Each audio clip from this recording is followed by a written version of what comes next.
अस्सलाम वालेकुम रहमतुल्लाहि व बरकातुहू। ईरान से इस वक्त बहुत बड़ी खबर सामने आ रही है और ख़बर यह है ईरान में दहशतगर्दाना हमला हुआ है और इस हमला में 73 लोगों की अब तक मौत हो चुकी है। 170 से ज़ायद अफराद ज़ख्मी हो चुके हैं। लगातार यानी सिलसिलावार बम धमाके हुए। पहला बम धमाका ज़्यादा ताकतवर था दूसरे बम धमाका के मुकाबले में, और ये हमला करमान में हुआ है।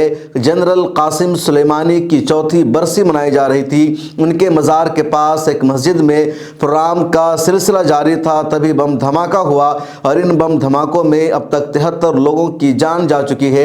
ईरान की न्यूज़ एजेंसी तस्नीम ने इस खबर को सबसे पहले जारी किया, उसके बाद दूसरे मीडिया हाउसेस के हवाले से भी ये खबर सामने आई, जिसमें बताया गया कि पासदारान इनकलाब के साबिक जनरल कमांडर कासिम सुलेमानी की चौथी बरसी के मौका पर करमान शहर में उनके मज़ार के पास ही एक मस्जिद में तकरीब चल रही थी। प्रोग्राम का दौर जारी था, तभी बम धमाका हुआ। उसके बाद अचानक दूसरा बम धमाका भी हुआ। एम्बुलेंस को और दीगर गाड़ियों को रेस्क्यू ऑपरेशन को वहां काम करते हुए देखा गया है। और इस हमला को किसने अंजाम दिया है, कौन इसके लिए जिम्मेदार है, किसकी वजह से हुआ है, अभी तक इस हवाले से कोई जानकारी सामने नहीं आई है।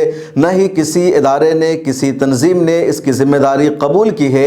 ईरान के सीनियर रहनुमाओं की तरफ से भी अभी तक बाज़ाब्ता इसके लिए किसी को जिम्मेदार नहीं ठहराया गया है, ना कोई बयान सामने आया है।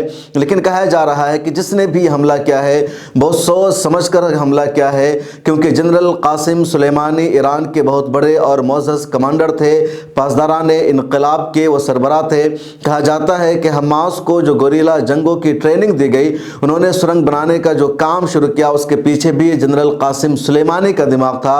इसके अलावा लबनान में इजराइल को जो हार का सामना करना पड़ा, इसी तरह ईरान ने हौसियों को मजबूत किया, हिजबुल्लाह को मजबूत किया, शाम की कई तंजीमों को मजबूत किया।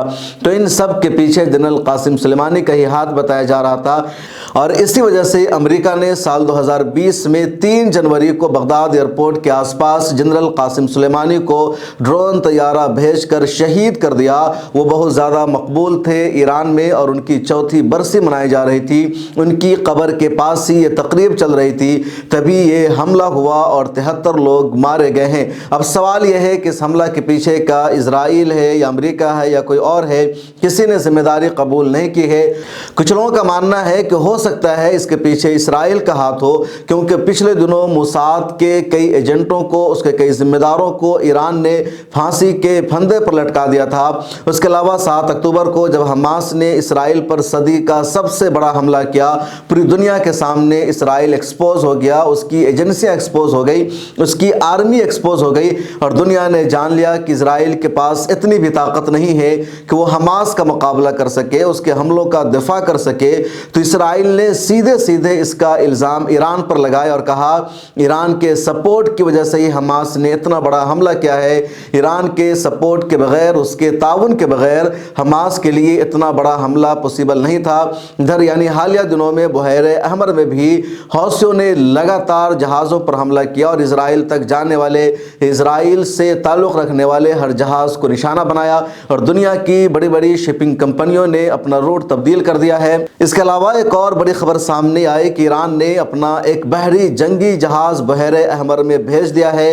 इसको दुनिया भर ने अपनी नोटिस में लिया और उसके बाद ही ईरान में इतना बड़ा हादसा हुआ है। तो कहीं ना कहीं लोगों का शक जा रहा है कि हो सकता है इसके पीछे इजराइल हो, इजराइल ने बदला लिया हो और रद्द अमल के तौर पर क्या हो। लेकिन अभी तक कोई मुकम्मल अपडेट और इन्फॉर्मेशन सामने नहीं आई है। ये महज लोगों के क़यास है, उनके खदशात है।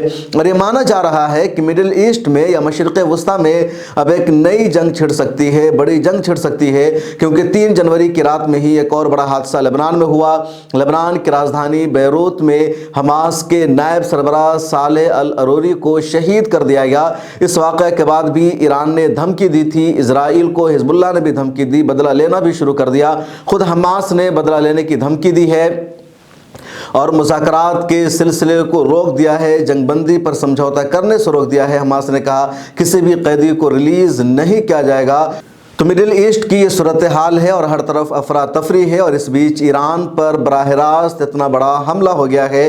अब देखते हैं आगे क्या होगा। इस रिपोर्ट में इतना ही।